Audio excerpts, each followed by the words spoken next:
토지거래 허가제가 풀렸습니다. 마치 기다렸다는 듯이 가격이 폭등해 버렸습니다. 여기서 놀라운 것은 이렇게 가격이 폭등할지 모르고 풀어준 걸까요? 아니면 그러면 이렇게 될 줄 알고 있으면서도 풀어준 걸까요? 어떻게 되는 거예요 도대체? 실제로 서울시에서는 뭐라고 얘기했는지를 한번 먼저 살펴볼게요.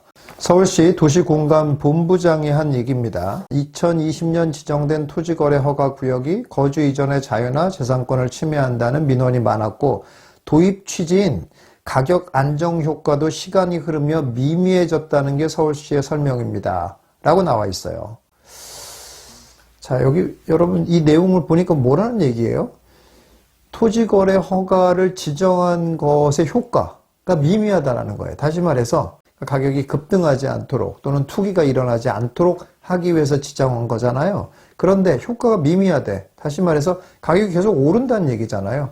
그러니까 토지거래 허가제를 하나 안 하나 가격을 잡는 거는 별 의미가 없더라라고 이제 판단이 됐다라는 거예요.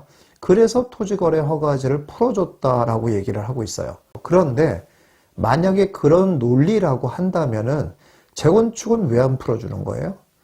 이번에 토지거래 허가제 풀어주면서 재건축 구역은 그 중에 있는 재건축 구역은 또 제외시켰잖아요. 이 말 그대로라면 어차피 토지거래 허가제로 지정을 해도 가격을 잡는 건 의미가 없는 거라며요. 그럼 재건축은 왜 그러면 안 풀어주고 있냐고요. 재건축도 같이 풀어줘야 되죠. 이게 앞뒤가 안 맞는 그런 상황에 논리가 일단 앞뒤가 안 맞는 그런 상황입니다. 그런데다가 더욱 결정적인 건 또 뭐냐면 오세훈 서울시장은 또 이것에 대해서 뭐라고 얘기를 했냐면 이렇게 얘기를 했습니다. 5년 전 토지거래 허가제 실시 이후 지나친 규제라는 지적이 많았지만 부동산 가격 폭등이라는 역기능이 우려돼 과감하게 풀지 못했다면서 거래 건수가 월 평균 35% 이상 줄었고 오히려 부동산 시장이 하향 추세에 접어들어 오히려 침체할 가능성도 있다는 게 여러 전문가의 평가라고 전했다. 라고 얘기를 하고 있습니다. 이건 또 뭔 말이에요 도대체? 그러니까 다시 말해서 토지거래 허가제를 풀어주고 싶었어요. 옛날부터 시장의 역기능이라고 판단을 해서. 그래서 풀어주고 싶었는데 가격이 급등할까 봐서 풀어주지 못하고 있었다 그랬는데 지금 보니 거래도 잘 안 되고 가격이 떨어지고 있고 하향 안정화가 되고 있고 심지어는 침체할지도 모른다고 생각이 들기 때문에 풀어준다라고 얘기하고 있어요. 이 실무자랑 서울시장이랑은 얘기를 안 하는 건지 어쩌면 이렇게 반대되는 얘기를 하고 있을 수 있는 거예요. 그리고 또 이 얘기 자체도 너무 말이 안 되는 얘기잖아요. 시장 침체라고요? 시장 침체 가능성이 있다라고 본다고요? 설마 그렇게 부동산 시장을 잘못 읽을 리는 없잖아요. 서울시장쯤 되시는 분이 이미 똘똘한 한 채라고 해서 계속 중요한 데들이 계속 가격이 올라가고 있다라는 거는 거의 명백한 사실이지 않습니까? 그런데 시장 침체 가능성이 있어서 풀어줘야 되겠다. 이건 또 뭔 말이냔 말이에요.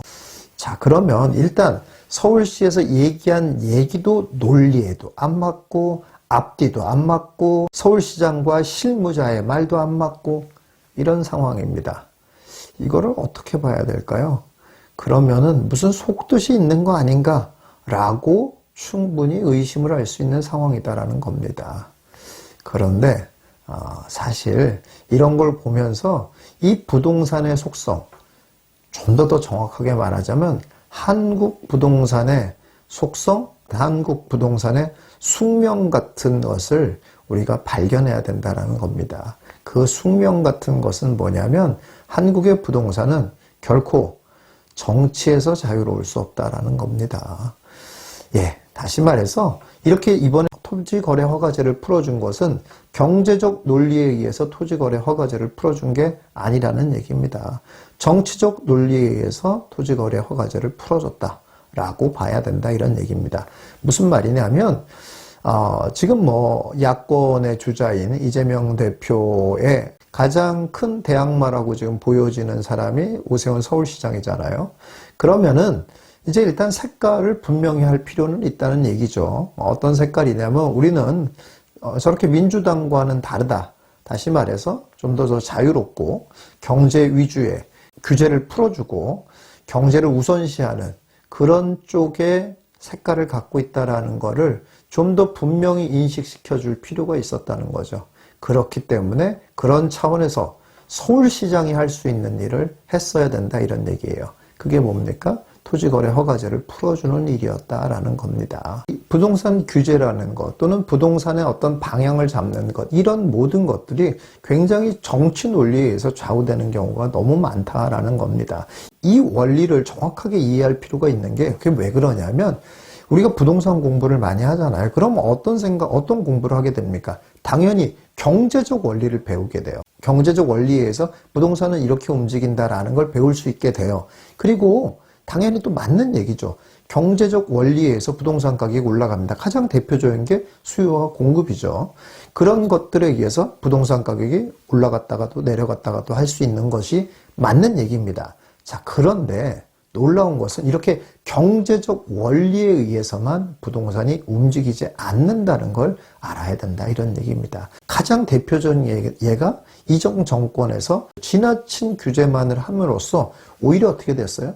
전국을 다 조정지역으로 만들어버리게 됐잖아요. 그래서 저 지방에 정말 말도 안 되는 아파트까지 가격을 올려버리는 그런 일을 오히려 더 만들게 된 겁니다. 사실 부동산 가격이 올라간다고 하더라도 일정 부분 그냥 냅뒀다고 한다라고 하면 어느 정도 하다가 멈출 가능성이 높아요. 왜냐하면 부동산 가격이라는 게 한없이 올라간다라고 볼 수가 없어요. 왜냐하면 결국 수요자가 따라가야 되거든요. 근데 수요자가 따라가는 것도 한계가 있잖아요. 그렇기 때문에 어느 정도 선에서 멈추거나 하락하거나 할 수 있었던 건데 그걸 자꾸 규제하니까 더 밖으로 이렇게 나가게 되는 이런 현상이 벌어졌다라는 겁니다.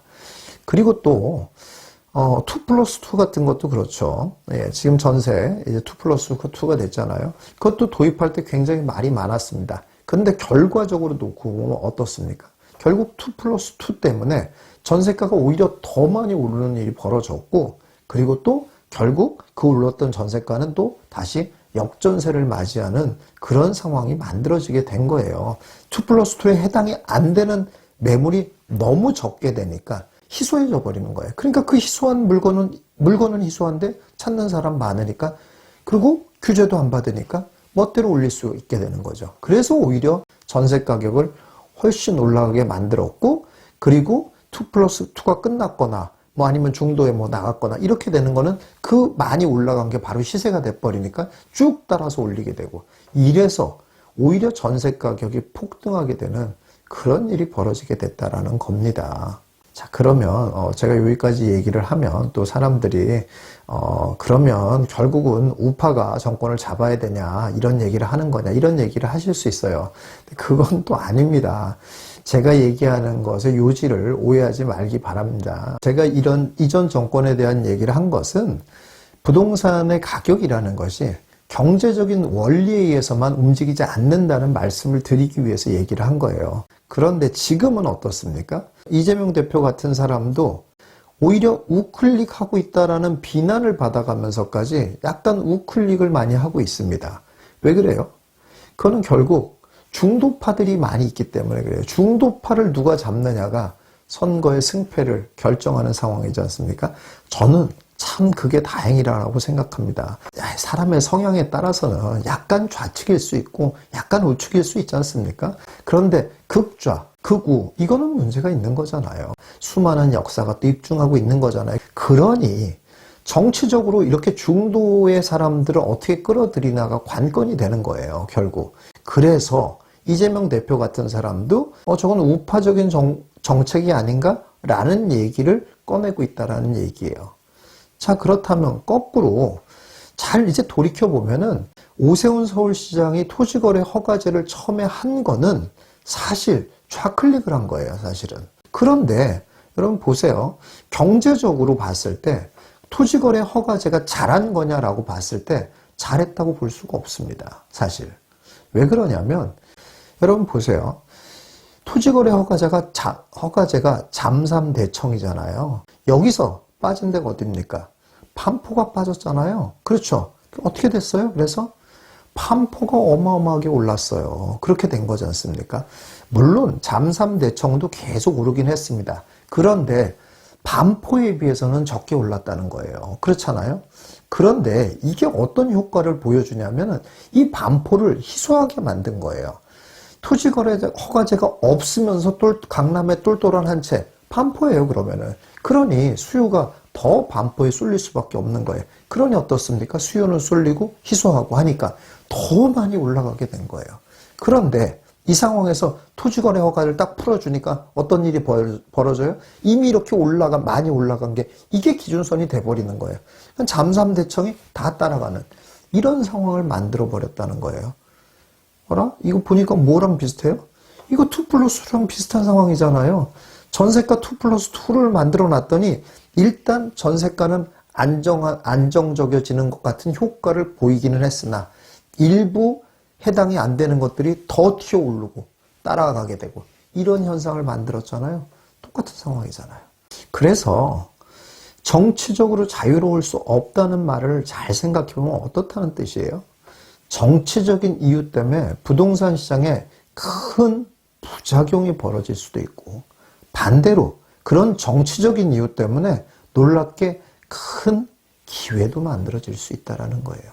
그렇다면 이 말은 또 무슨 말이냐면 여러분들이 이러이러한 것은 안전해, 이러이러한 것은 괜찮아 라고 생각하는 것이 굉장히 문제가 될 수도 있고 그런가 하면 이러이러한 것은 안 돼 라고 했던 것이 젖들 날이 올 수도 있다 이런 얘기입니다. 자, 그러니까 여러분들 우리가 할 일이 더 많아졌습니다. 뭡니까? 일단 경제적인 원리를 여러분들이 잘 이해하셔야 돼요.